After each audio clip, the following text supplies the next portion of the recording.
উনি যে ঘটনাটি পাঠিয়েছেন এই ঘটনাটি মূলত ওনার এক কলিগ, যার বাড়ি হচ্ছে বগুড়াতে, তার নাম হান্নান।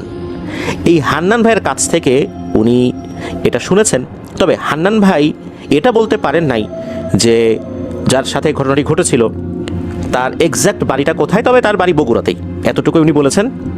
আর অনেকদিন আগের ঘটনা তো উনি বেশ কিছু নামও বলতে পারেন নাই, আবার কিছু কিছু নাম বলেছেন সেগুলো অবশ্য এই সুজন ভাই মনে করতে পারেন নাই, কারণ শুনেছেন তো একবার, সবসময় তো আর লিখে রাখা সম্ভব হয় না। ওনার মনে ছিল, সেই অনুযায়ী উনি লিখে পাঠিয়েছেন। তো চলুন ঘটনায় চলে যাই। তো ঘটনাটি 1950-এর দশকের কোনো একটা সময় ঘটেছিল। যার সাথে ঘটেছিল বা এই ঘটনার মূল যে চরিত্র তার নাম হচ্ছে আলাউদ্দিন। এই আলাউদ্দিন নামটা কিন্তু ঠিক আছে, এটা কোনো ছদ্মনাম না। তো এই আলাউদ্দিনকে কিন্তু গ্রামের সবাই অনেক সম্মান করতো, ভালোবাসতো।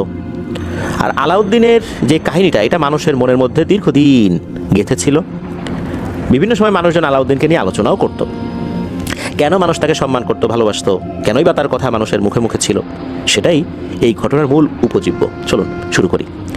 এই আলাউদ্দিন ইনি ছিলেন মা বাবার একমাত্র সন্তান। মা বাবা চেয়েছিলেন তাকে মাদ্রাসায় লেখাপড়া করাতে, কোরআনে হাফেজ বানাতে, আলেম বানাতে, দিনের খেদমত করাতে। সেই অনুযায়ী তাকে মাদ্রাসায় ভর্তি করানো হলেও সে কিন্তু মাদ্রাসায় পড়তে চায় নাই। এখন তো অনেক মাদ্রাসা দেখা যায়, তখন কিন্তু দূরে দূরে মাদ্রাসাগুলো ছিল। পরিবার থেকে চেষ্টার কমতি করে নাই, কিন্তু এই আলাউদ্দিন উনি বেশ দুষ্টু টাইপের ছিলেন, আর লেখাপড়ার প্রতি আসলে ওনার মন ওরকম ছিল না। এদিক ওদিক ছোটাছুটি করতে পছন্দ করতেন। তবে এর মধ্যেই কোরআনের কিছুটা অংশ মুখস্থ করেছিলেন। কয়বার মুখস্থ করেছিলেন এটা ওভাবে জানা যায় নাই। আলাউদ্দিনের বয়স তখন 15-16 বছর হয়ে গেছে। তো বাড়ির থেকে আসা যাওয়া যখন মাদ্রাসায় করতেন মাঝে মাঝে, সবসময় তো না মাদ্রাসায় থাকতে হতো, তারই এলাকার এক মেয়েকে সে পছন্দ করে ফেলে ওই বয়সেই। এখন সমস্যা কিন্তু কয়েকটা। এই আলাউদ্দিনের বয়স তো অনেক কম, ওই মেয়ের বয়সও কম। আরও একটা গুরুতর সমস্যা রয়েছে, সেটা হচ্ছে যে ওই মেয়েটা অনেক সম্ভ্রান্ত ঘরের ছিল ওই এলাকার। সেই তুলনায় আলাউদ্দিনের পরিবার ওই রকম ছিল না বংশগত দিক দিয়ে। এটাও কিন্তু একটা গুরুত্বপূর্ণ ইস্যু ছিল।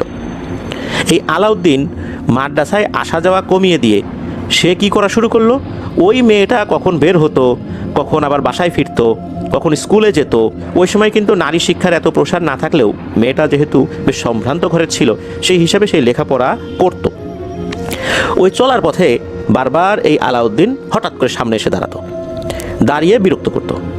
ওই মেয়েটা একদিন বিরক্ত হয়ে তাকে বলে যে, দেখেন ভাই, আপনি কিন্তু নিজের কপালে দুর্গতি ডেকে আইনেন না, এটা কখনোই সম্ভব না। এখন লেখাপড়া করছি, বিয়ে শাদীর দেরি আছে, তাছাড়া আরও অনেক সমস্যা আছে, সেগুলো আপনি জানেন। আর আমি এসব বিষয়ে মোটেও আগ্রহী নই। আপনি আপনার রাস্তা মাপেন, আমার পথ ছাড়েন, আর এভাবে রাস্তায় এসে আমাকে বিরক্ত করবেন না। আর যদি আপনি বিরক্ত করেনই, আপনার সাথে সাথে আমারও দুর্গতি আছে। কেননা আমি আপনার সাথে কি কথা বললাম না বললাম এটা কিন্তু বাইরের লোকজন দেখবে না। বাইরের লোকজন দেখবে যে আমি আপনার সাথে কথা বলছি, আর এইটাই আমার পরিবারকে তারা বলবে। তখন আপনি তো মার খাবেনই, আমিও পরিবারের বেধড়ক পিটুনির শিকার হব। সুতরাং আপনি তাড়াতাড়ি ভাগেন, আর কখনো আমার সামনে আসবেন না। মেয়েটা এমনভাবে কড়া করে বলেছে, শোনার পর এই আলাউদ্দিন তো মনে একটু কষ্টই পেয়েছেন। মেয়েটা কিন্তু শুরুর দিকে তার সাথে কোনো কথাই বলতো না। ওই আলাউদ্দিন আসতো, কথা বলার চেষ্টা করতো, মেয়েটা পাশ কাটিয়ে চলে যেত। একটা পর্যায়ে বিরক্ত হয়েই মূলত মেয়েটাই মানে এই ধরনের কথাটা বলেছিলেন আর কি। এদিকে আলাউদ্দিন তো মনে কষ্ট পেয়েছেন, রাগও হয়েছেন। সে যখন তার বন্ধুবান্ধবদের সাথে বিষয়টা শেয়ার করেন, তখন এরা আবার একটা কুবুদ্ধি দেয় আলাউদ্দিনকে, যে এভাবে তো হবে না রে, তুই এক কাজ কর, ভালো কোনো তান্ত্রিকের কাছে যা, এই তান্ত্রিককে দিয়ে জাদুটোনা করিয়ে এই মেয়েটাকে তুই বিয়ে করতে পারবি।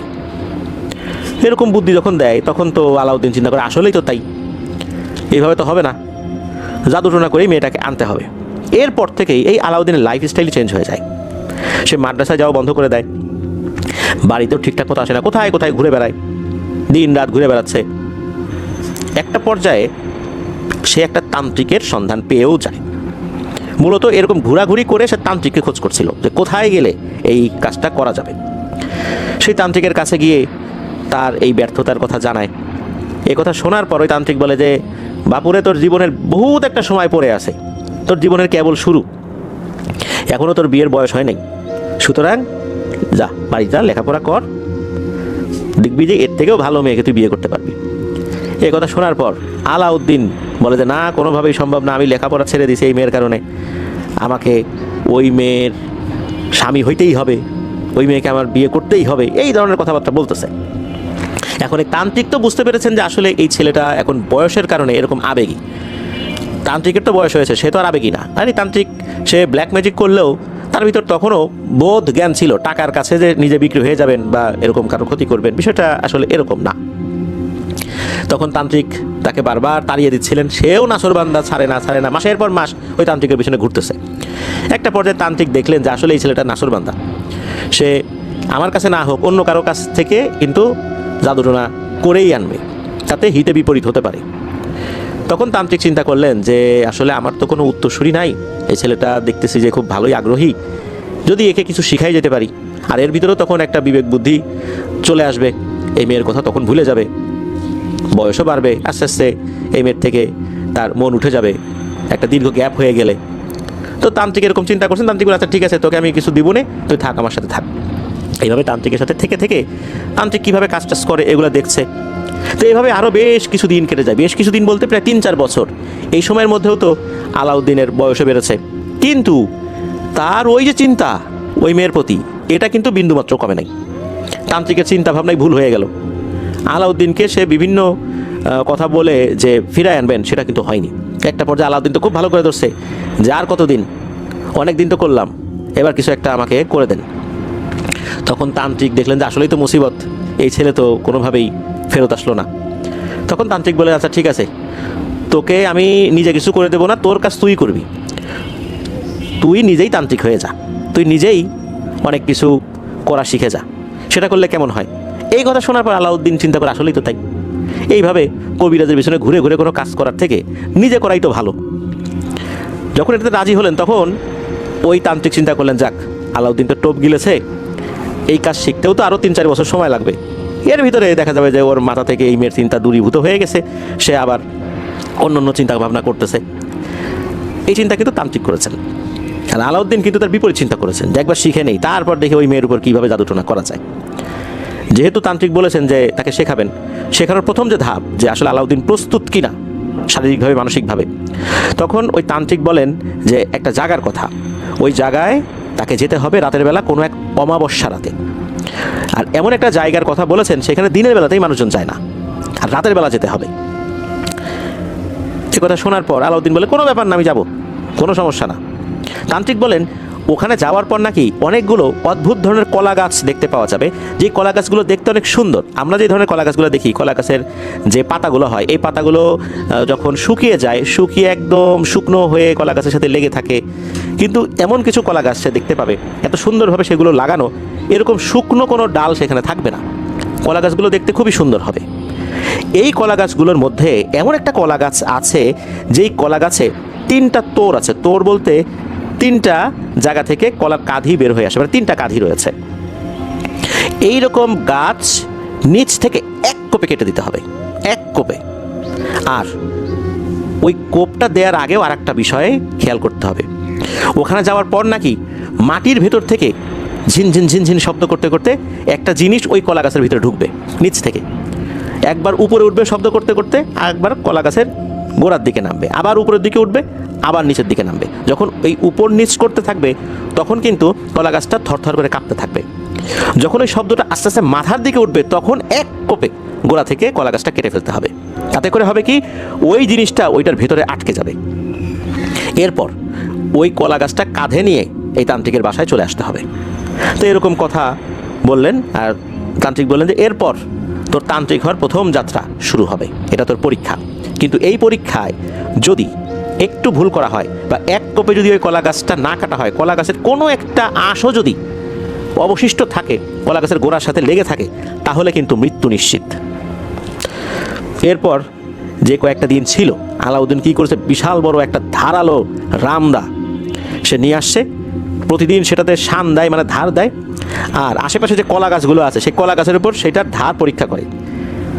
গোড়াতে মারে 1 কোপ, কখনো কখনো দেখা যাচ্ছে অর্ধেক পর্যন্ত গিয়ে আটকে গেছে, তখন বুঝতে পারে যে এভাবে হবে না, আরও শক্তি দিয়ে কাটতে হবে।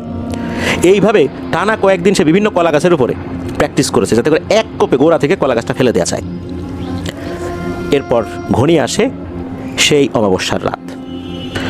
সেই অমাবস্যার রাতে তান্ত্রিকের কাছ থেকে একটা তেল নিয়ে শরীরে মেখে সে চলে যায় সেই নির্দিষ্ট জায়গায়। সেই জায়গাটা কোথায় ছিল এখন আর সেটা জানা সম্ভব না, এটা বগুড়ারই কোথাও একটা ছিল আর কি। সে তো চলে গিয়েছে ওইখানে, অমাবস্যার রাত, ঘুটঘুটে অন্ধকার। কিন্তু নির্দিষ্ট জায়গায় আসার পর সে দেখে কোথাও তো কোনো কলা গাছ দেখা যায় না। কি জ্বালাতন, কলা গাছ পাবো কোথায় এখন, সব জায়গায় তো ঘুটঘুটে অন্ধকার। এরকম করতে করতে এদিক ওদিক তাকাতে তাকাতে হঠাৎ করে একটা জায়গায় দেখে বেশ আলোকিত। আলোর উৎস যে কি এটা বোঝা যাচ্ছে না। আর ওইখানে কয়েকটা সারিতে বেশ কিছু কলা গাছ দেখা যাচ্ছে। কলা গাছগুলো দেখতে অনেক সুন্দর, পাতাগুলোও সুন্দর, কলা গাছের যেই মূল কাঠামো সেটা অনেক সুন্দর।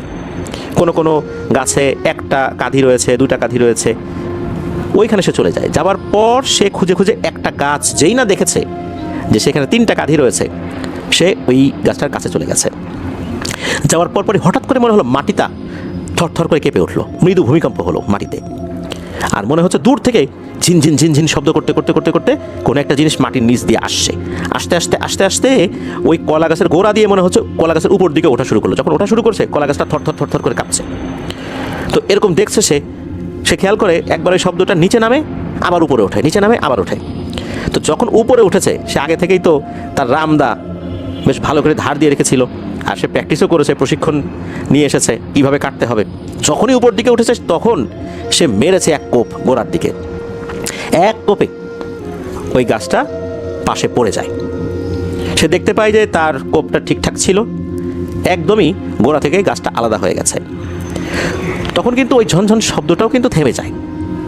এরপর আর তো কোনো কাজ ছিল না, কলা গাছটা কাঁধে উঠিয়ে সে হাঁটা শুরু করেছে। এমনিতেই আলাউদ্দিন যথেষ্ট শক্তিশালী হয়ে গিয়েছিল।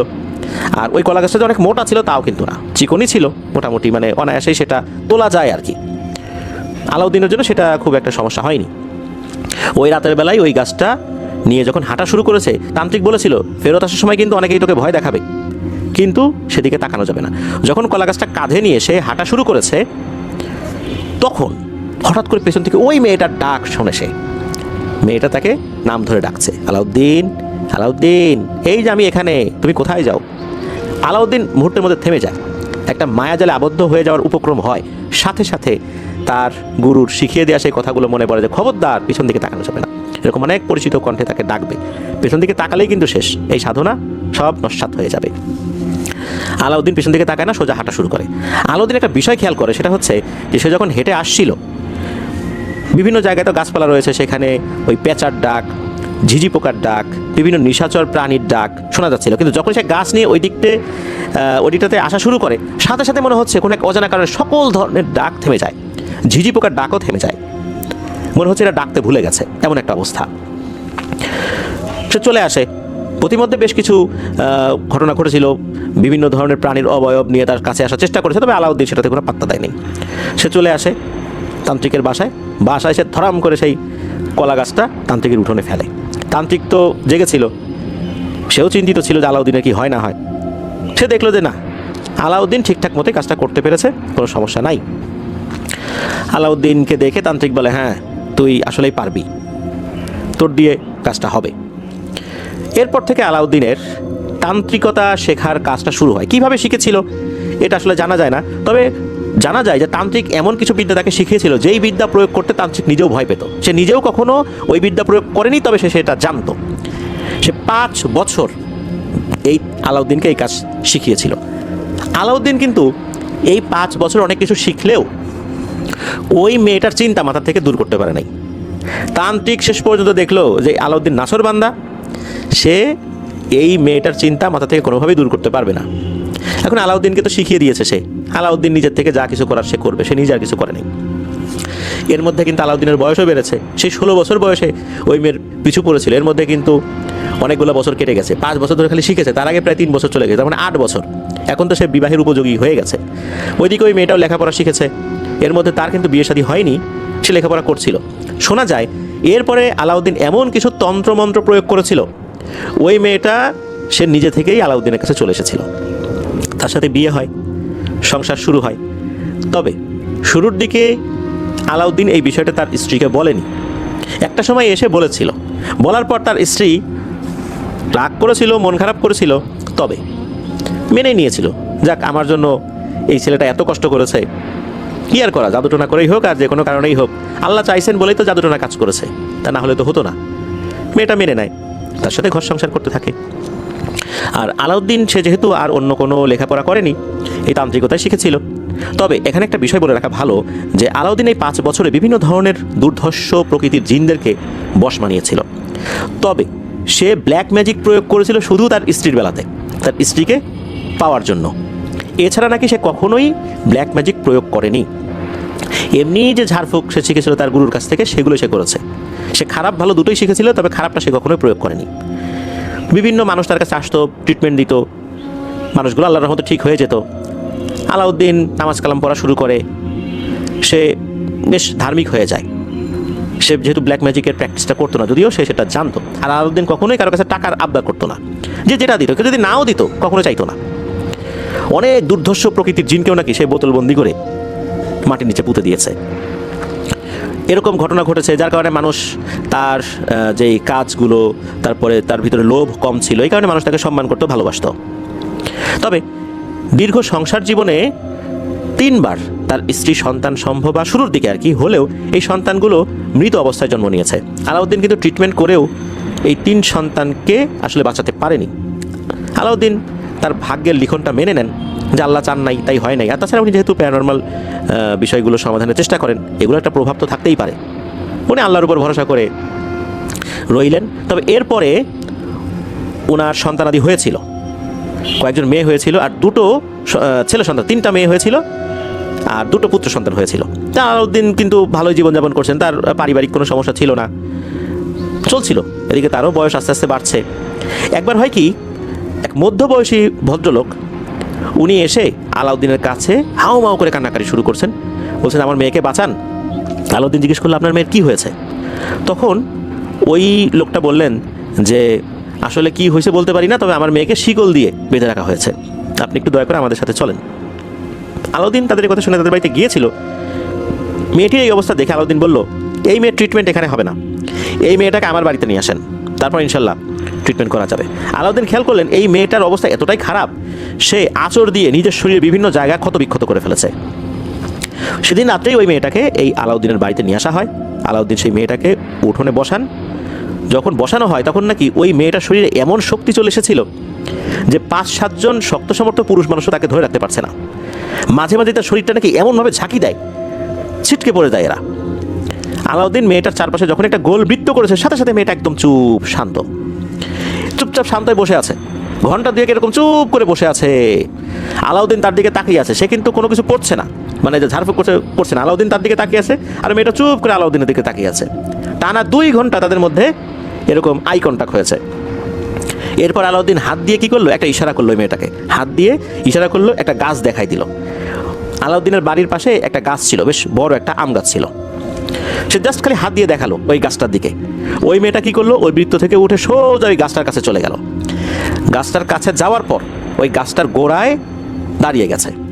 আলাউদ্দিন ওখানে যায়, বেশ কিছু সুতা দিয়ে ওই মেয়েটাকে গাছের সাথে পেঁচাতে থাকে, পেঁচাচ্ছে এরকম 10-15 মিনিট পেঁচানোর পর আলাউদ্দিন বলে আলহামদুলিল্লাহ কাজ হয়ে গেছে, কোনো চিন্তা নাই, আপনার মেয়ে সুস্থ। এরপর আবার ওই সুতা খোলা শুরু করলো। খোলার পর দেখা গেল ওই মেয়েটা একদম স্বাভাবিক। সে বলছে যে আমি এখানে কেন, আমি কিভাবে এখানে আসলাম, আমার কি হয়েছিল, আমার শরীরে ব্যথা করছে কেন। আসলে সে নিজেও বলতে পারে না কি হয়েছিল। তার শরীরে যে ক্ষত বিক্ষত হয়ে গেছে, এখন তার শরীরে ব্যথা করছে। তখন পরিবার থেকে বলা হয়, আরে তুমি অসুস্থ হয়ে গেছিলা, তোমার চিকিৎসা করা হয়েছে, তোমার এই চাচা চিকিৎসা করছে, এখন তুমি সুস্থ, বাড়িতে চলো। আলাউদ্দিন বলে যে এই মেয়েটার শরীরে এমন একটা ভয়ঙ্কর শক্তিশালী জিন ছিল, এই জিনটাকে বন্দি করা এটা কোনোভাবেই সক্ষম কেউ হবে না যদি না মেয়েটাকে তার নিজের এরিয়ায় নিয়ে আসা হয়। তা আলাউদ্দিন জানান যে তার আন্ডারে যে সমস্ত শক্তিশালী জিনেরা আছে তাদের কিছু সীমাবদ্ধতা রয়েছে। কারণ হচ্ছে তারা এমন কিছু শক্তিশালী জিনদেরকে হত্যা করেছে, বন্দি করেছে, তারা একটা নির্দিষ্ট এরিয়ার বাইরে যেতে পারছে না। এখন আলাউদ্দিনের বাড়ির আশেপাশের বেশ কিছুটা জায়গার ভেতরে তারা চলাচল করে, এখানেই নিয়ে আসতে হবে ওই রুগীকে, তাহলে এটা ট্রিটমেন্ট হবে। এই জন্যই মূলত আলাউদ্দিন এই মেয়েটাকে তার বাসার এরিয়া সেখানে নিয়ে এসেছিল। এরপর ওই জিনেরা বলে দিয়েছিল কি করতে হবে। তারপর ওই জিনটাকে এই মেয়েটার শরীর থেকে আলাদা করে এই আম গাছে বন্দি করে ফেলে। আর এমনভাবে বন্দি করে ফেলেছে যে এই আম গাছ থেকে আর মুক্ত হবে না, সে কাউকে ভয়ও দেখাতে পারবে না, তার শক্তি দিনে দিনে আস্তে আস্তে আস্তে আস্তে কমতে থাকে।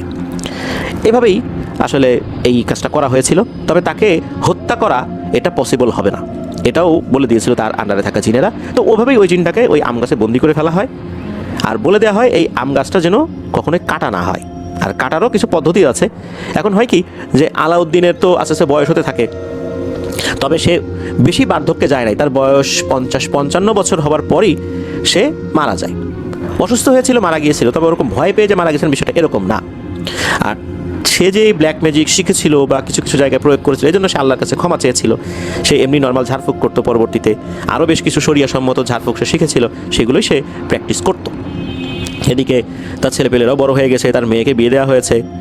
আর ছেলেদের মধ্যে প্রায় সবাই ঢাকাতে চলে এসেছিল চাকরির জন্য। এখন আলাউদ্দিনের যে দুই ছেলে, এই দুই ছেলে এবার বিয়ে করবে। বিয়ে করার জন্য তাদের জন্য মেয়েও দেখা হচ্ছিল। তার মেয়ে তো সেও তার ভাইদের জন্য মেয়ে দেখছিল আর কি। তো মেয়ে ঠিকঠাক করা হয়, দুই ছেলেকে বিয়ে দেওয়া হয়। এই দুই ছেলের ওয়াইফ আবার বাড়িতেই থাকতো, অর্থাৎ আলাউদ্দিনের যে বাড়ি সেখানেই থাকতো, আর দুই ছেলে ঢাকায় থাকতো, চাকরি করতো। এখন হয় কি দুই ছেলের বউ বাড়িতে থেকে সারাক্ষণ ঝগড়াঝাটি করতো, একে অন্যের পিছনে লেগে থাকতো। যেহেতু আলাউদ্দিনের মেয়েদের বিয়ে হয়ে গিয়েছিল, তারা তোর বাড়িতে থাকতো না। এখন মাঝে মাঝে আলাউদ্দিনের মেয়ে এসে এই দুই ভাইয়ের বউয়ের ঝগড়া মিটমাট করে দিত। আবার ঝগড়া মাঝে মাঝে এমন পর্যায়ে পৌঁছাতো, মারামারি চুলাচুলি জখম করে দিত, তখন আবার চিঠি লিখে জানানো হতো। এই দুই ছেলে আবার ঢাকা থেকে এসে এইসব ঝামেলা মিটমাট করতো। তো এইরকম সমস্যা চলতে থাকে। একটা পর্যায়ে সিদ্ধান্ত নেওয়া হয় এই ঢেকির কচকচানি আর চলতে দেওয়া যায় না, মানে এই যে কলহ বিবাদ এটা আর চলতে দেওয়া যাবে না, বাসা বাড়ি আলাদা করে দিই, যে যার মতো ঘর করে দূরে দূরে থাকো, তাহলে আর এই ঝামেলা হবে না, মাঝখানে বেড়া দিয়ে দাও, তাহলে এই ঝামেলা কমে যাবে। সেই সিদ্ধান্ত নেওয়া হয়। এখন ওই সিদ্ধান্ত মোতাবেক ঘরবাড়ি ভাগ করে ফেলা হয়। তো এক ভাইয়ের ভাগে কিন্তু যেই জমিটুকু পড়ে সেখানে আম গাছটা ছিল। সেই ভাই চিন্তা করলো যে ঘর করবো একটু বড় করেই করি, ছেলে পেলে হলে তো তাদেরও বিয়ে শাদী দিতে হবে, তখন তো আবার ঘর তৈরি করবে, থেকে একবারই করি, তাতেই ভালো হবে। ঘর বড় করার ক্ষেত্রে, মানে উনি যে জমিটা পেয়েছিলেন এক ছেলে, ওই বড় করার ক্ষেত্রে ওই আম গাছটা বাধা হয়ে গেল। ওই আম গাছটা সেই ছেলে কাটতে চাইল। রাতের বেলা স্বপ্নে দেখেছে কোনো একটা অবয়ব, তবে এই অবয়বগুলো ভালো, দুটো অবয়বকে দেখছিলেন আর কি। বলছে যে বাবা রে, খবরদার ভুলেও এই গাছটা কাটিস না, তাহলে কিন্তু অনেক বড় ক্ষতি হয়ে যাবে, সাবধান। তো এরকম কিন্তু একটা দিনই স্বপ্নে দেখেছে। তবে এই ছেলে এই স্বপ্নের কোনো গুরুত্ব না দিয়ে পুরাতন আম গাছটা কেটে ফেলে। যেদিন কাটা হয়েছে ওই দিন রাতের বেলায় ওই গ্রামের কিছু লোকজন হাট থেকে ফেরার পথে ওই আম গাছের জায়গায় যখন এসেছে, তখন দেখে বিশাল বড় দৈত্যের মতো একটা মানুষ দাঁড়িয়ে আছে। তার চেহারাটা দেখা যাচ্ছে না, মনে হচ্ছে মাথাটা একদম আকাশ পর্যন্ত ঠেকেছে। এই অবয়বের এক পা ছিল আলাউদ্দিনের বাড়ির সীমানায়, আর এক পা ছিল মাঠের মাঝখানে। এই দুই পায়ের মাঝখানে যে জায়গাটা, এই জায়গাটাতে আম গাছের বেশ কিছু কাটা অংশ এসে রাখা হয়েছে, অর্থাৎ যারা গাছটা কিনেছেন তারা ওই জায়গায় এনে রেখেছেন। ওই সময় কিন্তু 4 থেকে 5 জন মানুষ একসাথে ছিল। এই ভয়ঙ্কর অবয়বটা দেখে ভয়ে তাদের কলিজা শুকিয়ে গেল। তারা ওই সময় ওই রাস্তা বাদ দিয়ে ঘুরে আর একটা রাস্তায় গেল। পরের দিন থেকে এই সবগুলো লোকের শরীরে ভয়ঙ্কর জ্বর। তারা তো পরিবারের কাছে বলেছিল যে আসলে কী হয়েছিল। কয়েকদিনের মধ্যেই নাকি এই লোকগুলো মৃত্যুবরণ করে। এই লোকগুলো মারা যাওয়ার সাথে সাথে চারদিকে রটে যায় আসলে ঘটনাটা কী হয়েছিল। এই ঘটনার পর আলাউদ্দিনের ছেলে সে চিন্তা করলো যে সে খুবই একটা বড় ভুল কাজ করে ফেলেছে, ওই স্বপ্নটার গুরুত্ব না দিয়ে। এমনকি সে নাকি তার মৃত বাবাকেও স্বপ্নে দেখেছিল ওই রাতেই। তার মৃত বাবাও এসে বলেছিল যে গাছটা না কাটতে, কিন্তু সে তো এই কাজটা করে ফেলেছে, বুঝতে পারে নাই। এই 5 জন মানুষ এই ভয়ঙ্কর দৈত্য আকৃতির অবয়বটাকে দেখে মারা গেছে। এরপরের থেকে এই আলাউদ্দিনের বাড়ির আশপাশ দিয়ে কেউ হাঁটাচলা করে না, মানুষ এত ভয় পেয়েছে। এমন একটা অবস্থা হলো যে এই বাড়িটা একদম একটা মানে এক ঘরে পরিবার হয়ে গেল, মানুষ এত ভয় পেয়েছে ওই বাড়ির আশেপাশে কেউ যেতে চায় না, এমন একটা অবস্থা। এক রাতে ঘটল একটি ঘটনা, সেটা হচ্ছে এই যে আলাউদ্দিনের যে 2 ছেলে, এই 2 ছেলের আবার একটা সন্তান ছিল, বিশেষ করে বড় ছেলের সন্তান ছিল আর কি। তো এই বড় ছেলের যে বাচ্চাটা, সেই বাচ্চাটা রাতের বেলা উঠোনে ধূপধাপ আওয়াজ শুনছে, মনে হচ্ছে মারামারি হচ্ছে। সে চিন্তা করলে কী ব্যাপার, উঠানে কি? সে দরজাটা খুলে বাইরে যখন বের হয়েছে, সে দেখে যে 3টা অবয়ব, 2টা অবয়ব সাদা জুব্বা টাইপের কিছু পরা, বেশ উঁচা লম্বা, চেহারা ওইভাবে বোঝা যাচ্ছে না। আর আরেকটা অবয়ব মনে হচ্ছে বেশ কুচকুচে কালো, বেশ লোমশ আকৃতির। ওই 2টা মিলে ওইটাকে মারছে, আবার ওইটাও ওই 2টাকে মারছে, এরকম চলছে। তখন আবার সে বলে ওঠে, আপনারা কে, উঠানে মারামারি করছেন কেন? তখন নাকি তিনজনই মারামারি থামিয়ে দেয়। থামিয়ে দেওয়ার পর এই তিনজনই ওই ছেলেটার দিকে তাকায়। ছেলেটার দিকে তাকানোর পর ওই যে কালো অবয়বটা, এই অবয়বটা নাকি দৌড়ে ছুটে আসছিল ওই ছেলেটার দিকে। তখন নাকি ওই দুইটা অবয়ব তাকে ধরে ফেলে তাকে আবার পিটানো শুরু করছে। এদিকে ছেলেটা ভয় পেয়ে দরজা লাগিয়ে দেয়। এরপর আর কোনো সারা শব্দ সে পাচ্ছিল না। পরদিন সকালবেলা এই ঘটনাটা বলেছে পরিবারের সদস্যদের কাছে। তখন বললো যে আসলে তো ব্যাপারটা আরও ভয়ঙ্কর দিকে যাচ্ছে। ওই সময় বড় মাপের একজন হুজুরের কাছে ওনারা গিয়েছিলেন। এই বিষয়টা বলার পর ওই হুজুর যেটা জানান তা শুনে তো এই বাড়ির সকলের চোখ কপালে উঠেছে। জানে ঘটনাটা কি এত ভয়ঙ্কর, তো বুঝতে পারি নাই। তো সেই হুজুর বলেন যে এই যে আলাউদ্দিন ওনার জীবদ্দশায় শক্তিশালী দুইজন জিনকে এই বাড়ির পাহারায় নিযুক্ত করেছিলেন। আর এই যে ভয়ঙ্কর যে জিনটাকে আম গাছে বন্দি করেছিল, সময়ের সাথে তার শক্তি কমে এসেছিল। এদিকে এই গাছটা কেটে ফেলার কারণে সে মুক্তি লাভ করেছে। আর এর চেহারাটা নাকি এতটাই ভয়ঙ্কর, মানুষ তো দূরের কথা, জিনেরাও একে দেখলে ভয় পায়। আর এর দর্শন যে পাবে সে এমন অসুস্থ হবে, এই অসুস্থ হয়েই সে মারা যাবে। মূলত ওই 4-5 জন মারা গেছিল এই কারণেই। এখন এটার আর কোনো সমাধান নাই, সে মুক্তি পেয়ে গেছে। সমাধান একটা হতে পারে, এখান থেকে তাদেরকে সরে চলে যেতে হবে। এই ভিটা এরকমই পড়ে থাকবে, অন্য জায়গায় চলে যেতে হবে, এটাই সমাধান হতে পারে। এরপর ওনারা ওই ভিটাটা রেখে সবাই অন্যদিকে সরে চলে যান। তবে হ্যাঁ, একটা কথা, আলাউদ্দিনের ছোট ছেলে উনি নাকি একদিন ভোরবেলা মাছ ধরার উদ্দেশ্যে বাড়ি থেকে বের হয়েছিলেন। এরপর আর কখনোই বাড়িতে ফেরত আসে নাই। তো ভাই হারিয়ে গেছে, খুঁজে পাওয়া যাচ্ছে না। যতই বিবাদ, তাদের দুজনের মধ্যে তো এরকম বিবাদ ছিল না, সমস্যাটা ছিল তাদের 2 বউকে নিয়ে। 2 ভাইয়ের 2 বউ সারাক্ষণ ঝগড়াঝাটি করতো। অনেক খোঁজাখুঁজি করা হয়েছে, অনেক হুজুর কবিরাজকে বলা হয়েছে, কেউ কোনো সন্ধান দিতে পারে নাই যে তার ভাই কোথায় গেছে। এরপর মূলত বড় ভাই যে সে অনেক দূর চলে যায় ওই বাড়ির এরিয়া ছেড়ে। তার সন্তানাদি, তার নাতিরা এখনও আছে, বসবাস করছে। এখন তারা এক্স্যাক্ট কোথায় আছে, মানে এক্স্যাক্ট লোকেশন যেটা, এটা অবশ্য হান্নান ভাই বলতে পারেন নাই। তবে ওই যে আলাউদ্দিনের যিনি ছোট ছেলে, তার রহস্যময় অন্তর্ধান, সবাই অনুমান করেন যে এই ভয়ঙ্কর দানবটাই এই কাজটি করেছে। তাকে একদম ভ্যানিশ করে দিয়েছে, তার ডেড বডিটাও পাওয়া যায় নাই। তো এটাই ছিল ঘটনা। প্রিয় লিসেনার্স, আশা করছি ঘটনাটি আপনাদের ভালো লেগেছে। চলুন চলে যাবো আমাদের এবার এপিসোডের পরবর্তী আরও একটি নতুন ঘটনায়।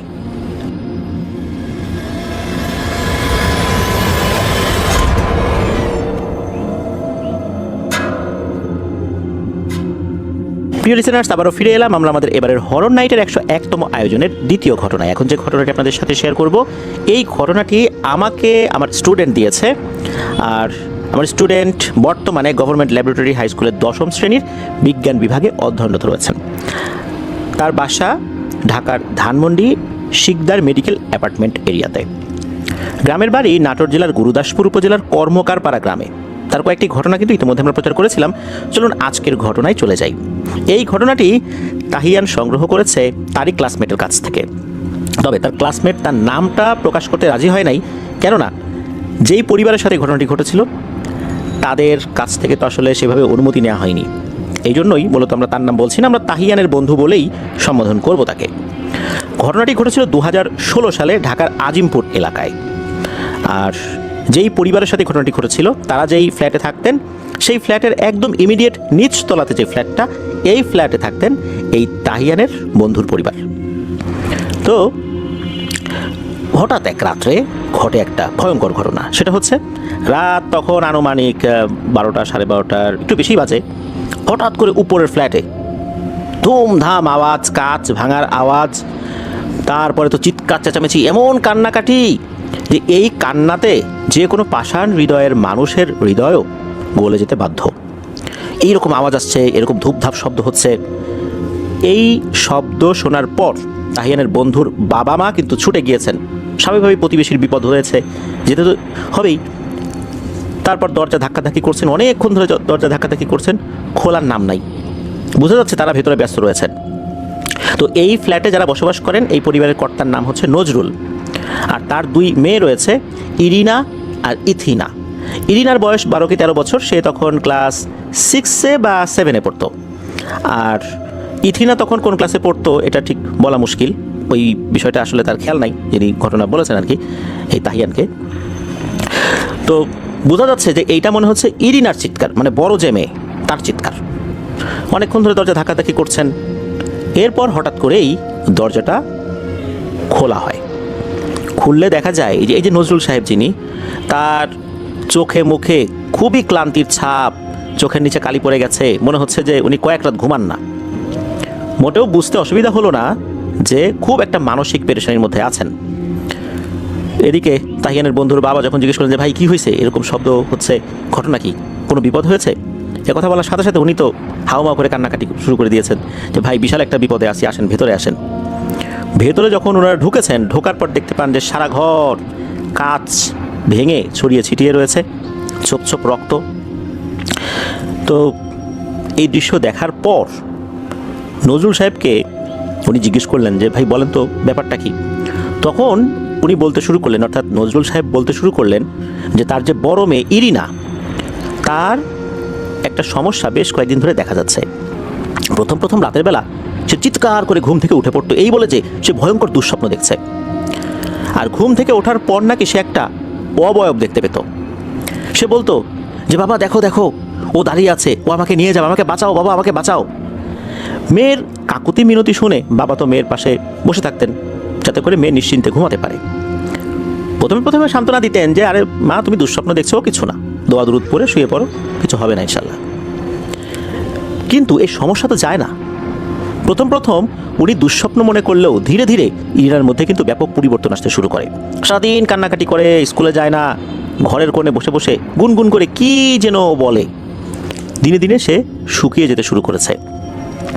এ কথা বলার পর এই যে তাহিয়ানের বন্ধুর বাবা, সে ইরিনাকে যখন দেখেছে একটু উকি দিয়ে দরজার পাশ থেকে, দেখে তো চমকে উঠেছে। কেননা ইরিনাকে সে বেশ কিছুদিন আগেও দেখেছে, একদম স্বাভাবিক ছিল, কিন্তু এখন মনে হচ্ছে তার হাড়ের উপর চামড়াটা মুড়িয়ে দেওয়া হয়েছে, এতটা শুকিয়ে গেছে। আর উনি যখন দেখেছেন তখন অবশ্য ইরিনার জ্ঞান ছিল না, চিৎকার চেঁচামেচি করতে করতে হয়তো অজ্ঞান হয়ে গেছে। তখন এই তাহিয়ানের বন্ধুর বাবার মনে কিছুটা খটকা লাগে। উনি বুঝতে পারলেন এটা তো আসলে স্বাভাবিক কিছু বলে মনে হচ্ছে না। এরপর আবার নজরুল সাহেব বলতে শুরু করলেন যে এই যে যেই রাতে ঘটনাটা ঘটলো, ওনারা সবাই স্বাভাবিকভাবেই খাওয়া দাওয়া করে ঘুমানোর জন্য প্রস্তুতি নিচ্ছিলেন। হঠাৎ করে ওনারা লক্ষ্য করেন ইরিনা ঘুমিয়ে গেছে। মনে মনে ওনারা খুশি হয়েছেন, কারণ রাত্রে তো আসলে সে ঘুমাতে পারে না। ওনারা চিন্তা করেন আজকে রাতে আর কোনো সমস্যা হবে না। কিন্তু ওনারা তখনও ভাবেন নাই যে সামনে কি ভয়ঙ্কর বিষয় অপেক্ষা করছে। ওনারা তো খাওয়া দাওয়া করেছেন, এদিকে এই যে নজরুল সাহেব ওনার স্ত্রী কয়েক রাত ভালো করে ঘুমাতে পারেন নাই, ওনারাও শারীরিকভাবে বেশ অসুস্থ হয়ে পড়েছেন। ওনারা তখন তাড়াতাড়ি করে খাওয়া দাওয়া করে ঘুমাতে যাওয়ার প্রস্তুতি নিচ্ছেন কেবল। তখন একবার মনে হলো যাই ইরিনার ঘরে যাই, গিয়ে দেখে আসি ইরিনা ঠিকঠাক মতো ঘুমাচ্ছে কিনা। ওনারা গিয়ে দেখে আসলেন মেয়েটা ঠিকঠাক মতোই ঘুমাচ্ছে। এরপর ওনারা এসে ঘুমিয়ে পড়েন। এরপর গভীর রাত, হঠাৎ করে ইরিনার ফুপিয়ে ফুপিয়ে কান্নার আওয়াজে বাড়ির সবার ঘুম ভেঙে যায়। ইরিনা সে কিন্তু ওই রুমে একা ছিল না, তার ছোট বোন ইথিনাও তার পাশে ছিল, সেও ঘুমিয়েছিল। এই কান্নার শব্দ শোনার পর ইরিনার বাবা নজরুল সাহেব উনি উঠেছেন, ওনার স্ত্রী পাশে ঘুমিয়ে আছেন। তারও তো ভালো ঘুম হয় নাই, উনি আর তাকে ডাক দিলেন না, উনি নিজেই উঠলেন, আস্তে আস্তে ইরিনার ঘরের দিকে যাওয়া শুরু করলেন। তখন মনে হচ্ছিল ইরিনা কারো সাথে কথা বলছে, আর সে যার সাথে কথা বলছে তার কথাও শোনা যাচ্ছে। তবে উনি ঠিক বুঝতে পারছেন না যে ইরিনার সাথে যে কথা বলছে সে আসলে কি বলছে। নজরুল সাহেব কি করেছেন, ইরিনার ঘরে ঢোকার সাথে সাথে দরজার পাশে থাকা লাইটের সুইচটা অন করে দিয়েছেন। যখনই উনি অন করেছেন তখনই দেখেন এক বিভৎস দৃশ্য। আর এই জিনিস যে উনি কখনো দেখবেন এটা উনি কল্পনাও করেন নাই।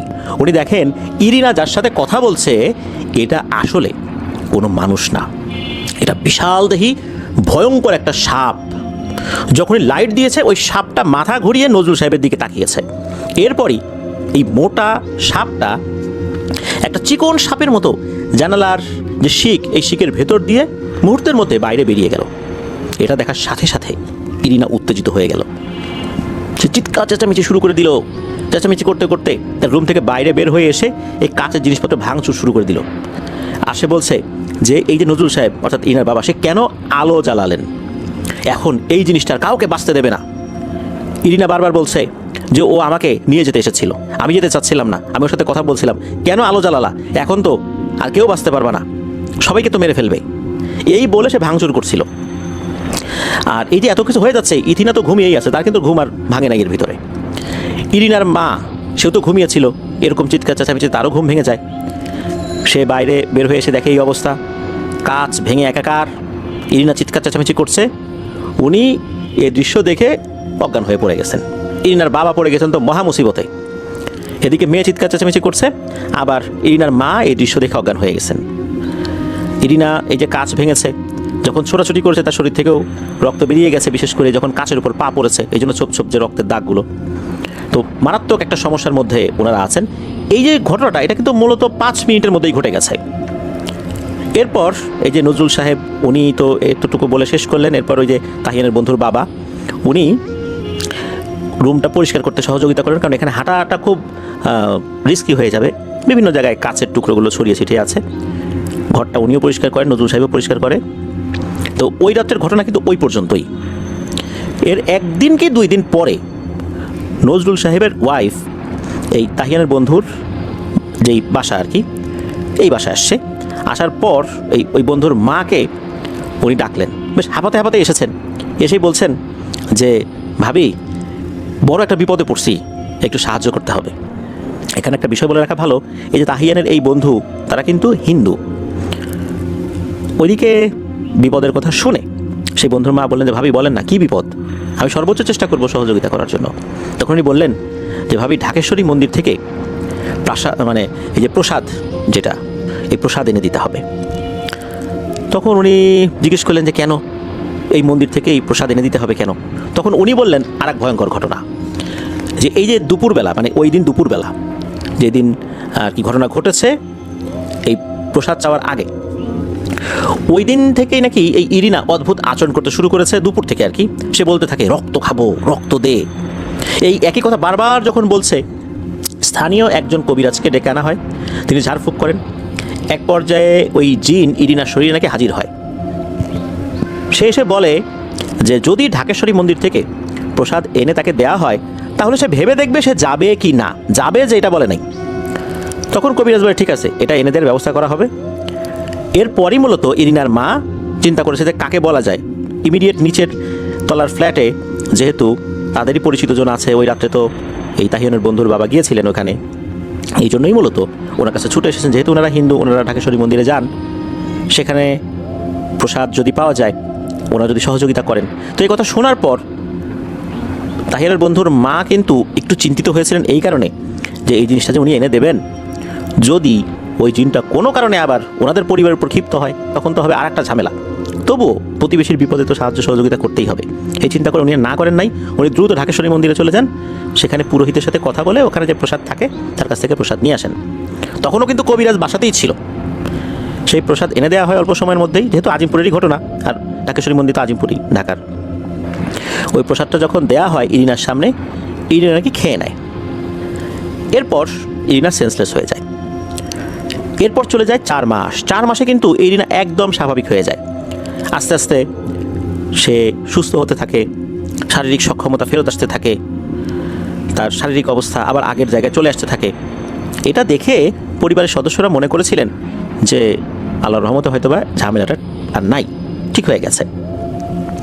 4 মাস পর হঠাৎ করে নতুন একটা সমস্যা ফেস করতে শুরু করে ইরিনার পরিবার। সেটা হচ্ছে ইরিনা কোত্থেকে যেন লাল রং এনে কপালে মাখে, মাথার উপরে দেয়, মুখে মাখে, হাতে মাখে। ওনারা প্রথমে চিন্তা করেছিলেন যে এটা হয়তো বা কোনো রং। পরে বুঝতে পারলেন এটার একটা অন্য ধরনের গন্ধ রয়েছে, আর এই গন্ধটা সিঁদুরের গন্ধ। ওনারা বুঝতে পারলেন যে এটা আসলেই সিঁদুর। সে এরকমভাবে মাথায় মাখছে, মুখে মাখছে, কপালে মাখছে, হাতে পায়ে মাখছে। ঘটনাটা কি? আর একটা ব্যাপার হলো, ইরিনা ঘর থেকে তার মায়ের যেই শাড়িগুলো রয়েছে, এই শাড়িগুলো বের করে সে পরা শুরু করেছে। সে এমনভাবে শাড়ি পরেছে, গ্রামের মহিলারা, বিশেষ করে যারা গেরস্থ বাড়িতে মহিলারা কাজ করেন, কাজ করার সময় তারা কিন্তু শাড়ি একটা বিশেষ পদ্ধতিতে পরেন। এমনি সবাই যেভাবে শাড়ি পরে সাজুগুজু করার সময় ওইভাবে না, তারা কিন্তু একটা বিশেষভাবে শাড়ি পরেন যাতে করে কাজ করতে সুবিধা হয়। ওইভাবে সে শাড়ি পরেছে, অথচ সে কিন্তু শাড়ি পরতে জানতো না। সে খুব সুন্দরভাবে ওই স্টাইলে শাড়ি পরেছে। আর সে বিভিন্ন ধরনের কথা বলছে। দেখা গেল সে অদ্ভুত টাইপের একটা মূর্তিকে পূজা করছে। এই মূর্তিটা সম্পূর্ণরূপে আলাদা। হিন্দু ধর্মের যারা অনুসারী আছেন তারা যেই ধরনের মূর্তিগুলোকে সাধারণত উপাসনা করেন বা পূজা করেন, মন্দিরগুলোতে যেই ধরনের মূর্তিগুলো দেখা যায়, এগুলোর সাথে এটার কোনো মিল নেই। খুবই ভয়ঙ্কর টাইপের একটা মূর্তি। এটাকে সে পূজা করছে। তো মুসলিম পরিবারের একটা মেয়ে, তার বাবা নজরুল সাহেব উনি কিন্তু হাজি মানুষ, তো এই মেয়েটা এরকম করছে। তারপর সিঁদুর সে কপালে মাখছে, মাথায় দিচ্ছে, শরীরের বিভিন্ন জায়গায় দিচ্ছে। এটা তো আসলে খুবই ডেঞ্জারাস একটা জিনিস। সে খোলা চুলে বিভিন্ন জায়গায় ঘুরে বেড়াচ্ছে, ছাদে যাচ্ছে, তাকে আটকানো যাচ্ছে না। পরিবারের সদস্যরা বুঝতে পারেন যে এই 4 মাস আগের সমস্যাটা আবার ফেরত এসেছে। ওনারা আবার একজন হুজুরকে ডেকে নিয়ে আসেন, উনি রুকিয়া শুরু করেন। দীর্ঘ 2 ঘন্টার প্রচেষ্টায় ওই জিনটাকে হাজির করতে তিনি সক্ষম হন। জিনটা বলে এই মেয়েকে নাকি তার পছন্দ হয়েছে, সে একে ছেড়ে যাবে না। হুজুর গরু ছাগল সহ আরও অনেক কিছু লোভ দেখান, কিন্তু এই জিনটা কোনোভাবেই ছেড়ে যাবে না। কোত্থেকে যে ধরেছে, কী কারণে ধরেছে, এটাও ওই জিনটা বলে না। হুজুর অনেক চেষ্টা করেও জিনটাকে বোতলবন্দি করতে পারেন নাই। উনি পরাজিত হয়ে বাধ্য হয়ে ফেরত চলে যান। তবে হুজুর চলে যাওয়ার পর 1-2 দিন ইরিনা কিছুটা স্বাভাবিক ছিল, আবার সেই সমস্যা শুরু হয়েছে। এবার দেখা যাচ্ছে ইরিনা খুব বেশি করে অসুস্থ হয়ে যাচ্ছে। একদিন ইরিনার পরিবার একজন হুজুরের সন্ধান পান। তবে সেই হুজুরের নাম কি ছিল, কোথা থেকে নিয়ে আসা হয়েছিল, এই জিনিসটা কিন্তু তাহিয়ানের বন্ধু বলতে পারেন নাই। কারণ হচ্ছে ওই সময় 2016 সালে তার বয়স ছিল আরও কম। এখন তো সে 10ম শ্রেণীতে পড়ে, তখন তো আরও ছোট ছিল, এখন থেকে আরও প্রায় 10 বছর আগের কথা।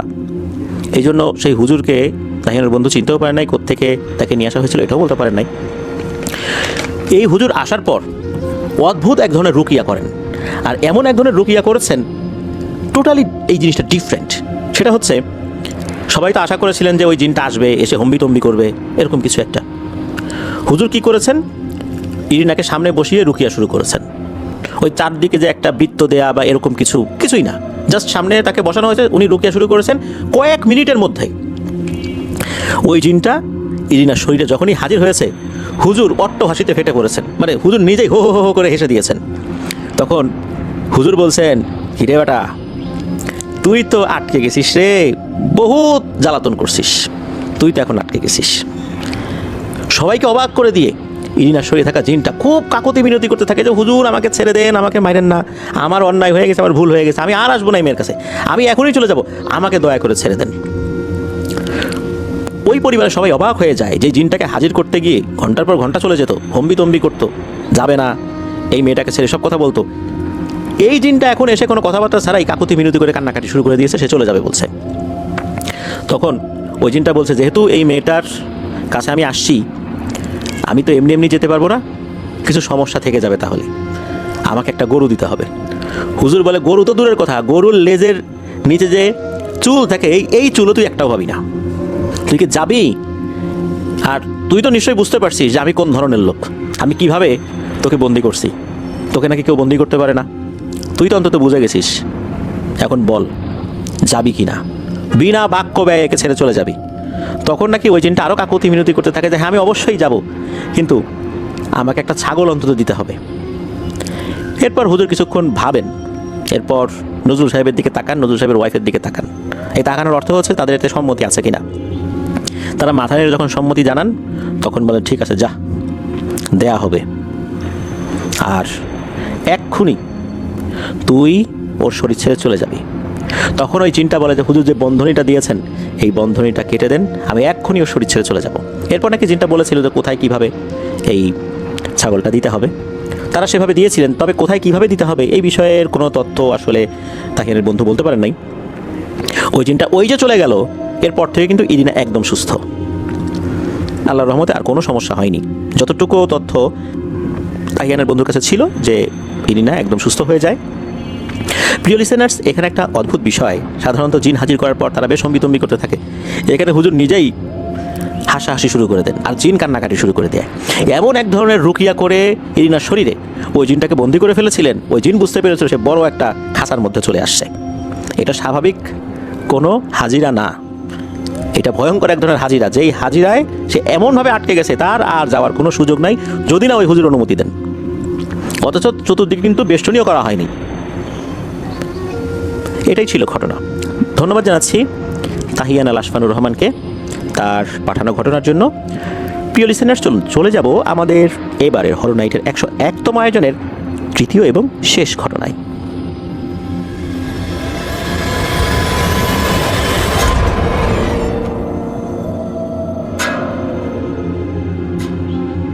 ফিরে এলাম প্রিয় লিসেনার্স আমাদের এবারের হরর নাইটের 101তম আয়োজনের তৃতীয় এবং শেষ ঘটনায়। ঘটনাগুলো কেমন লাগছে তা জানিয়ে ভিডিওর কমেন্ট সেকশনে কমেন্ট করতে কিন্তু ভুলবেন না। এছাড়া আমাদের ফেসবুক পেজের গ্রুপ তো রয়েছে আপনাদের হরর ওয়ার্ল্ড নামে, সেখানে গিয়েও আপনারা আপনাদের মতামত জানাতে পারেন। আপনাদের সাথে ঘটে যাওয়া বা আপনাদের জানা সত্য ভয়ের ঘটনাগুলো আমাদেরকে লিখে বা রেকর্ড করে ইমেল করতে পারেন afnanthehorrorworldbd@gmail.com এই ইমেল অ্যাড্রেসে। আমাদের আরও একটি ইউটিউব চ্যানেল রয়েছে আফনান্স বি নামে, সেটা লিঙ্কও এই ভিডিওর ডেসক্রিপশনের একদম উপরের দিকে দেওয়া রয়েছে। সেখানে ক্লিক করলেই আপনারা আমাদের ওই চ্যানেলে চলে যাবেন, সেখানেও সাবস্ক্রাইব করার অনুরোধ করছি। প্রিয় লিসেনার্স, এই ভিডিও লাইক বাটন প্রেস করতে ভুলবেন না। ভিডিও লিঙ্কটা বেশি বেশি করে শেয়ার করে দেবার অনুরোধ করছি, যাতে করে অনেকেই আপনাদের হরর ওয়ার্ল্ড সম্পর্কে জানতে পারেন। যারা সত্য ভয়ের ঘটনা শুনতে ভালোবাসেন তাদের কাছে আপনাদের হরর ওয়ার্ল্ড পৌঁছাতে পারেন, তাদের কাছ থেকে অনেক অনেক ঘটনাও যেন আমরা পেতে পারি। চলুন ঘটনায় চলে যাই। এবারের ঘটনাটি আমরা যার কাছ থেকে পেয়েছি তার নাম জাকির হোসেন ভুট্টু। ভুট্টু ভাইয়ের বাড়ি সিরাজগঞ্জ জেলার শাহজাদপুর উপজেলার খুকনি ইউনিয়নের রূপসী গ্রামে। উনি যে ঘটনাটি পাঠিয়েছেন এই ঘটনাটির সূত্রপাত, অর্থাৎ এই ঘটনাটি মূলত ব্যাপকভাবে ওই পরিবারের লোকজন উপলব্ধি করতে পারেন 1999 কি 2000 সালে। স্থান সিরাজগঞ্জ জেলার বেলকুচি উপজেলার দৌলতপুর যেই ইউনিয়ন রয়েছে সেই ইউনিয়নের কান্দাপাড়া গ্রামে। ওই গ্রামে একটা ছেলে, তার নাম হচ্ছে মামুন। মূলত মামুনের সাথে অদ্ভুত টাইপের কিছু সমস্যা শুরু হয়ে যায়। মামুন হঠাৎ করে বোবা হয়ে যেত, কথা বলতে পারতো না, আবার একা একাই ঠিক হয়ে যেত।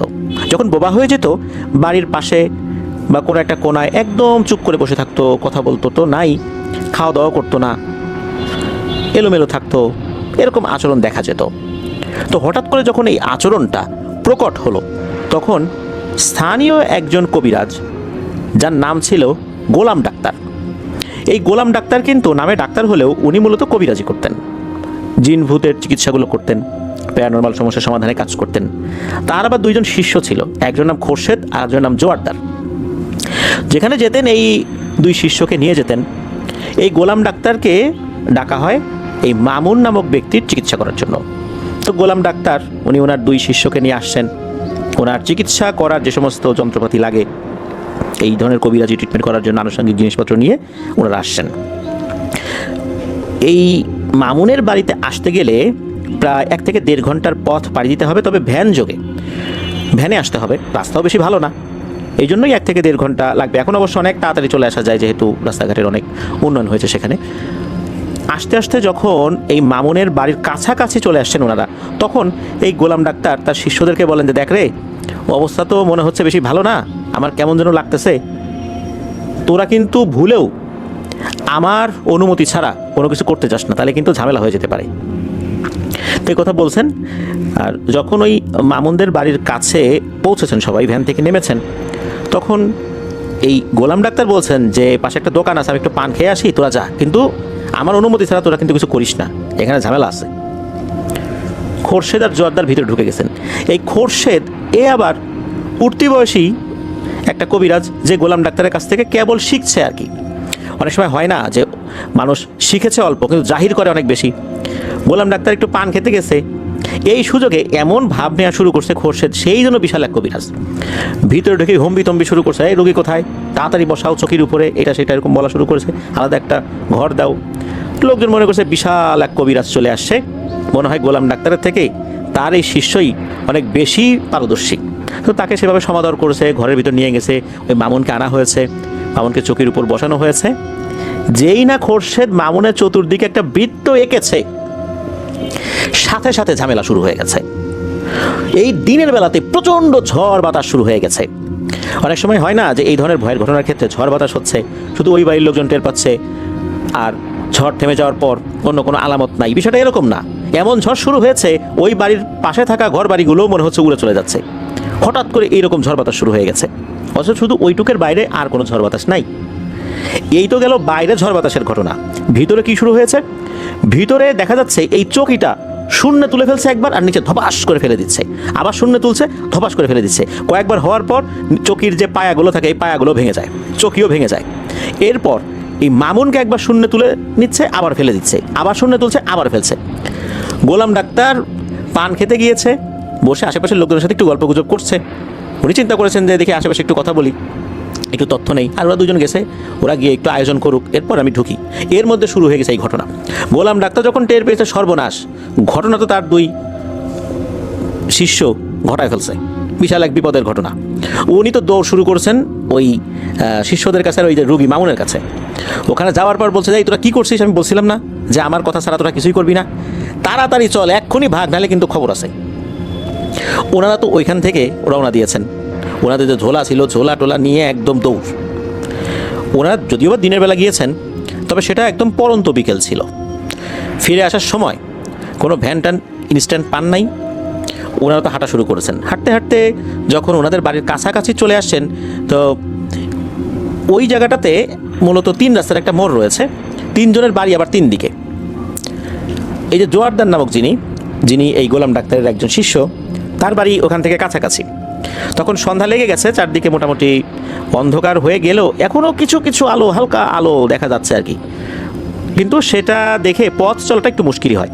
একদম ঘুটঘুটে অন্ধকার হওয়ার আগে যেমনটা অবস্থা থাকে, ওই রকম অবস্থা আর কি। তো জোয়ারদারের বাড়িতে ঢোকার সময় 2টো বাড়ি পড়ে রাস্তার 2 ধারে। একটা হচ্ছে চাকলাদার বাড়ি, আর একটা হচ্ছে নিজামের বাড়ি। এই চাকলাদার বাড়ির এখানে হলো বাসা রয়েছে, আর নিজামের যেই বাড়ি, এই জায়গাতে একটা কাঠের বাগান রয়েছে। কাঠের বাগান বলতে কাঠের যে গাছ, মেহগনি গাছ, করই গাছ, এইগুলোর একটা বাগান রয়েছে রাস্তার 2 পাশে। এখন জোয়ারদার বাড়িতে যাবে হচ্ছে এই যে চাকলাদারের বাড়িতে বাসার এর ভিতর দিয়ে। তো এর ভেতর দিয়ে যখন যাবে, হঠাৎ করে দেখে একটা ভয়ঙ্কর দৃশ্য। দেখে বিশাল দেহি একটা অবয়ব। এই অবয়বটা বাঁশঝাড়ের ওই জায়গাতে একটা পা, আর হচ্ছে এই নিজামের যে কাঠের বাগান সেখানে একটা পা। এই একটা পা দিয়ে যে মাথা সোজা উঁচু করে দাঁড়িয়ে আছে, বিষয়টা এরকম না। সে কী করেছে, মাথাটা ঝুঁকিয়ে বড় বড় চোখ করে, বিশাল তার মাথা, বড় বড় চোখ করে এই জোয়ারদারের দিকে তাকিয়েছে। এই দৃশ্য দেখার সাথে সাথে জোয়ারদার উল্টো দিকে ঘুরে দিয়েছে দৌড়। ওখানে দাঁড়িয়ে যে সে দোয়া কালাম পড়বে তা করে না, উল্টো দিকে ঘুরে দিয়েছে দৌড়। এক দৌড় দিয়ে চলে গেছে যেখান থেকে এই গোলাম ডাক্তার আর খোরশেদকে বিদায় দিয়েছিল। সে ওখানে গিয়ে দেখে ওখান থেকে সামান্য একটু দূরে এগিয়েছে এই গোলাম ডাক্তার আর খোরশেদ। দূর থেকে ডাকছে যে দাঁড়ান দাঁড়ান, আমাকে বাঁচান। তো এই শব্দ শুনে ওনারা পিছন দিকে তাকিয়েছেন, বুঝতে পারছেন ঝামেলা একটা হয়েছে। এ বলে কী হয়েছে? তখন তো ঘটনা বলছে যে এই যাওয়ার সময় দেখি যে এই ঘটনা। তখন ওনারা 2 জন, অর্থাৎ গোলাম ডাক্তার আর খোরশেদ, এই 2 জন মিলে জোয়ারদারকে বাড়ি পর্যন্ত পৌঁছে দিয়ে ওনারা আবার ব্যাক করছেন। ব্যাক করতে করতে একটা জায়গায় ওনারা আসছেন। ওখানে আসার পর যিনি গোলাম ডাক্তার, উনি বলতেছেন যে খোরশেদ তুই চলে যা, আমার আর তোকে এগিয়ে দিতে হবে না। আর খোরশেদ চিন্তা করছেন যে গোলাম ডাক্তার তো একজন ঝানু কবিরাজ, ওনাকে আসলে ভয় দেখাতে আসবে, এই সাহস কি আর জিনে পাবে? ওই চিন্তা করে খোরশেদ রওনা দিয়েছেন। গোলাম ডাক্তার বাসার দিকে রওনা দিয়েছেন। ঠিকঠাক মতোই বাসা পর্যন্ত পৌঁছে গেছেন। বাড়ির উঠোনে যেই না পাড়া দেবেন, ওই সময় কে যেন পেছন থেকে খপ করে তাকে চেপে ধরেছে। ওই সময় কিন্তু হালকা ঠান্ডা পড়েছিল। এই গোলাম ডাক্তার গায়ে চাদর পরা ছিল। তো পেছন থেকে চেপে ধরেছে এরকম যে আমরা যদি কারো পিঠের উপরে কাপড় টেনে ধরি মুষ্টিবদ্ধ অবস্থায়, এরকম হয়, মনে হচ্ছে বিশাল হাতের একটা মুষ্টি তার পেছনে থাকা কাপড় খামচে ধরেছে। গোলাম ডাক্তার তো বুঝে গেছে ঘটনাটা কি হয়েছে। আর যেহেতু সে চাদর পরা ছিল, সে করেছে কি 2 হাতে চাদরটা খুলেই দিয়েছে বাড়ির বারান্দার দিকে দৌড়। যেহেতু খামচিটা মূলত চাদরের উপর হয়েছিল, এই কারণে চাদর খুলে দৌড় দিয়েছে। বাড়ির বারান্দা তো একদম কাছে ছিল, বাড়ির বারান্দার উপর হুমড়ি খেয়ে পড়ে চিৎকার করে ডাকাডাকি শুরু করেছে। তখন যে অনেক রাত তা তো আর না, ওই সন্ধ্যার সময় তো ওনারা মোটামুটি বাড়ির কাছাকাছি চলে আসছিলেন। এখন না হয় রাত হয়ে গেছে, তখন কিন্তু এশার আজান দেয়নি। বাসায় যখন চলে আসে তখন আর কোনো সমস্যা হয় নাই। পরের দিন সকালবেলা দেখা গেল ওই বাড়ির লোকজন চলে আসছে। এসে তো এই গোলাম ডাক্তারকে বলতে, ধর্মীয় আপনি কিসের কবিরাজি করেন? কাজ করতে গেছেন, কাজের কোনো সমাধান করে যান নাই, কোনো ফিনিশিং দিয়ে যান নাই, আমার বাসায় তো সমস্যাটা বেড়ে গেছে, আগেই তো ভালো ছিলাম, কী করলেন? 3 জন মিলে গেলেন, আবার দৌড়ায় পালায় চলে আসলেন, এটা কি কোনো কবিরাজি হইল? এখন এই সমস্যার সমাধান করেন, আমরা তো বাড়িতে টিকতে পারতেছি না। খুব উৎপাত শুরু করছে জিনেরা। আগে তো শুধু মামুনকে বিরক্ত করতো, এখন তো বাড়ির সবাই আমরা তটস্থ। বাড়ির যে কুকুর, বিড়াল, গরু, ছাগল, হাঁস, মুরগি আছে, এরাও এখন চিৎকার চেঁচামেচি করছে ভয়। এটা কি করে দিয়ে গেলেন আপনারা? তাড়াতাড়ি এটা সমাধান করেন, নাইলে কিন্তু আপনাদের খবর আছে। এদিকে ওই বাড়ির লোকজন এরকম হুমকি দিয়েছে, সমস্যার সমাধান তো একটা করতেই হবে, কারণ কাজ করতে গিয়ে কাজ আরও জটিল করে ওনারা চলে আসছে। আর এই ঝামেলাটা বাঁধাইছে মূলত এই যে খোরশেদ, এই লোকটা। এখন ঝামেলা তো একটা হয়ে গেছে, সমস্যার সমাধান তো করা জরুরি। ওই গ্রামেরই একজন বাসিন্দা, এই রূপসী গ্রামের, যার নাম হচ্ছে হজরত, অনেকে তাকে হজরত পীর বলে ডাকেন। তার বয়স বেশি না, তবে টুকটাক ঝাড়ফুঁক করেন। এই গোলাম ডাক্তার এই হজরত পীরকে নিয়ে উনি রওনা দেবেন। তবে হজরত পীর উনি ওই সময় অবশ্য ওই গ্রামে ছিলেন না, বলতে একটু সাইডে গিয়েছিলেন। তখন তো তার কাছে মোবাইল ফোন ছিল না, এই 1999-2000 সাল, তখন তো ফোন এভাবে আসেনি। উনি মূলত মাগরিবের কিছুক্ষণ আগে ফেরত এসেছিলেন। এরপর এই গোলাম ডাক্তার তাকে নিয়ে রওনা দিয়েছেন। তো তাকে নিয়ে যখন রওনা দিয়েছেন, ওনারা যেতে যেতে একটা জায়গায় এসে এশার আজান দিয়ে দেয়। তখন এই হজরত পীর উনি বললেন যে এখানে তো একটা মসজিদ আছে, নামাজটা পড়ে তারপর যাই। তো নামাজ পড়ে উনি যে যাবেন, উনি নাকি এশার নামাজ জামাতের সাথে পড়েছেন। পড়ার পর উনি বেতেরের নামাজ যে শেষ রাকাত আছে, এই শেষ রাকাতে যখন সিজদা দিয়েছেন, সিজদা থেকে আর উঠতে পারেন না। তার ঘাড় এমনভাবে চেপে ধরেছে, আর উনি কোনোভাবেই উঠতে পারেন না। অনেক কষ্টে উঠেছেন। তখন এই হজরত পীর বলেন, আমার মনে হয় গিয়ে কোনো লাভ হবে না, আমাকে সিগন্যাল যা দেওয়ার দিয়ে দিছে, আমি গিয়ে কোনো কাজ করতে পারবো না। আর ওরাও বুঝে গেছে যে এরা আবার আমাদেরকে বিরক্ত করার জন্য আসতেছে। হজরত পীর তখন চিন্তা করলেন যে কী করা যায়। ওনার আবার একজন ওস্তাদ ছিলেন, যার বাড়ি হচ্ছে নাটোর, তার নামটা জানা যায় নাই। উনি তখন বললেন যে ওদেরকে খবর পাঠাও যে নাটোর থেকে আমার ওস্তাদকে ডেকে নিয়ে আসি, তারপর চিকিৎসাটা হবে। কারণ যেখানে আমাকে নামাজরত অবস্থায় চেপে ধরে রেখেছে, সেখানে ওইখানে গেলে আমার অবস্থা কী করবে বোঝো একবার। যেখানে মসজিদের মধ্যে ঢুকে নামাজরত অবস্থায় আমাকে অবস্থা খারাপ করে দিছে, সেখানে ওই বাড়ির মধ্যে ঢুকলে আমাকে তো মেরেই ফেলবে। এরপর দ্রুত সময়ের মধ্যেই নাটোর থেকে এই হজরত পীরের ওস্তাদকে নিয়ে আসা হয়। উনি বেশ বৃদ্ধ একজন মানুষ ছিলেন, বেশ ভালো মানের একজন রাকি ছিলেন। তাকে নিয়ে আসার পর মূলত উনি যে রুকিয়াটা করেছিলেন, এরপর থেকে এই যে মামুন যিনি, উনি অনেকটাই স্বাভাবিক হন। তবে উনি বলেছিলেন যে এই সমস্যাটা যে হঠাৎ করে প্রকট হয়েছে, বিষয়টা এরকম না। মামুন যখন ছোট, তখন থেকেই এই জিনটা মামুনের সাথে সাথে আছে, তবে সেটা ওইভাবে প্রকট হয়নি, এখন প্রকট হয়েছে। তবে আশা করা যায় এখন অনেকটাই স্বাভাবিক জীবনযাপন মামুন করতে পারবে। তবে এই জিনটা তার রক্তের সাথে এমনভাবে মিশে প্রভাব ফেলে দিয়েছে, পরিপূর্ণভাবে মামুন আর সুস্থ হবে না, তবে অনেকটা স্বাভাবিক জীবনযাপন করতে পারবে। এই ট্রিটমেন্টটা ওই হুজুর করে দিয়েছিলেন। তো মামুন এরপরে মোটামুটি স্বাভাবিক জীবনে গিয়েছেন, বিয়ে শাদী করেছেন, কয়েকটা সন্তানাদিও তার আছে। তবে এখনও উনি একদম পরিপূর্ণভাবে যে আমরা যেভাবে স্বাভাবিক জীবনযাপন করি, আল্লাহর রহমত আলহামদুলিল্লাহ, উনি ওইভাবে পারেন না। এখনও টুকিটাকি সমস্যা আছে, তবে আগের মতো ওইরকম সমস্যা তার নাই। মূলত তাকে এমন একটা জিনে ধরতো, জিন ধরার সাথে সাথে তাকে বোবা বানিয়ে ফেলতো। তার নিজের সাথে যে সমস্যাগুলো হতো, সে কী দেখতো এই কথাগুলো সে বলতে পারতো না, বলতে গেলেই সে বোবা হয়ে যেত। অনেকেই বলতো তাকে বোবা জিনে ধরেছে, কিন্তু আসলে জিনটা বোবা ছিল না। ওই হুজুর পরে বলেছিলেন মামুন যাতে করে তার সাথে ঘটে যাওয়া বিভিন্ন বিষয়গুলো কাউকে বলতে না পারে, ওই বলতে গেলেই সে বোবা হয়ে যেত। এই প্রবলেমটা তার ছিল। তবে এখন আলহামদুলিল্লাহ অনেকটাই ভালো, এমনটাই জানিয়েছেন। প্রিয় লিসেনার্স, আসলে এই ঘটনার মধ্যে একটা গুরুত্বপূর্ণ শিক্ষণীয় ব্যাপার রয়েছে। সেটা হচ্ছে যে না জেনে, পরিপূর্ণভাবে এলেম অর্জন না করে এই ধরনের রুকিয়াগুলো করতে যাওয়া উচিত নয়। অবশ্যই ভালো একজন আলেমের তত্ত্বাবধানে থেকে সেগুলো শেখা উচিত। আমি কিন্তু বিভিন্ন সময় বলেছি যে এই যে ঝাড়ফুঁক করা, নিজেকে ঝাড়ফুঁক করা, সেটা একটা ব্যাপার। নিজের পরিবার পরিজন, স্ত্রী, সন্তানাদি, অর্থাৎ ঘরের মধ্যে যারা থাকে তাদের ঝাড়ফুঁক করা একটা বিষয়। আর একটা হচ্ছে বাইরের মানুষকে ঝাড়ফুঁক করতে যাওয়া, এইটা আর একটা বিষয়। এই জন্য আমি এর আগেও বলেছি যে আপনারা কেউ রুকিয়ার কোর্স করে জিনে ধরা রোগীর ট্রিটমেন্ট করতে যাবেন না। আপনি আপনার নিজের পরিবারের জন্য করেন, নিজের জন্য করেন, সেটা একটা বিষয়, কিন্তু নিজে থেকে কোনো রাকি সেজে আপনারা অন্য কোনো ব্যক্তির চিকিৎসা করার জন্য যাবেন না। এতে হিতে বিপরীত হবে। স্বাভাবিক যে হিতে বিপরীত বিষয়টার কোনো মারাত্মকভাবে এটার একটা রিয়াকশন চলে আসবে। কেননা অন্যের চিকিৎসা করতে যাওয়ার জন্য যে ধরনের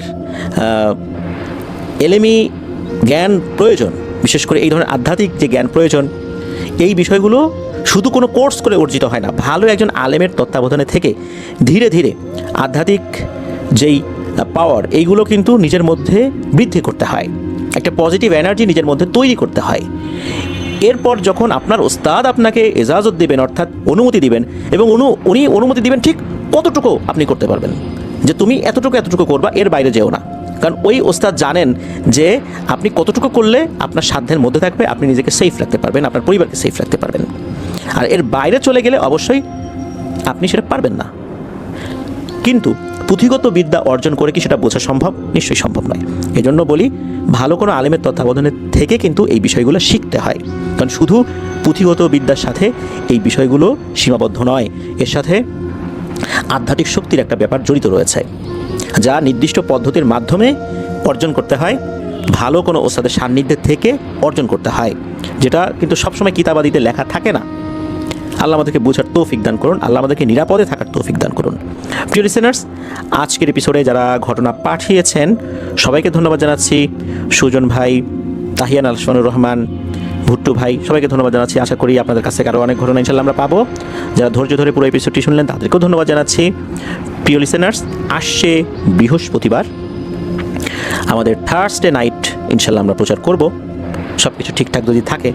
যেহেতু বৃহস্পতিবার আমাদের বাংলাদেশে গুরুত্বপূর্ণ একটি ইভেন্ট অনুষ্ঠিত হতে যাচ্ছে, যদি সব কিছু স্বাভাবিক থাকে ইনশাল্লাহ আমরা বৃহস্পতিবার আমাদের এপিসোডটি আমরা নিয়ে আসতে যাচ্ছি। আর চেষ্টা করব শুক্রবার, তখন যদি সব কিছু স্বাভাবিক থাকে ইনশাল্লাহ আসছে শুক্রবার 13ই ফেব্রুয়ারি আপনাদের সকলের প্রিয় জুবাইর ইসলাম ভাইয়ের দুর্দান্ত একটি ঘটনা নিয়ে আসার জন্য। শোনার আমন্ত্রণ জানাচ্ছি। সবাই ভালো থাকবেন, সুস্থ থাকবেন, আমার জন্য দোয়া করবেন, আমার পরিবারের জন্য দোয়া করবেন, আপনাদের জন্য দোয়া রইল, আপনাদের পরিবারের প্রত্যেকের জন্য দোয়া রইল। মহান আল্লাহ সুবহানাহু ওয়া তাআলা আমাদেরকে ভালো রাখুন, সুস্থ রাখুন, নিরাপদে রাখুন, আপনার ধর্মবলের সাথে রাখুন। আসসালামু আলাইকুম।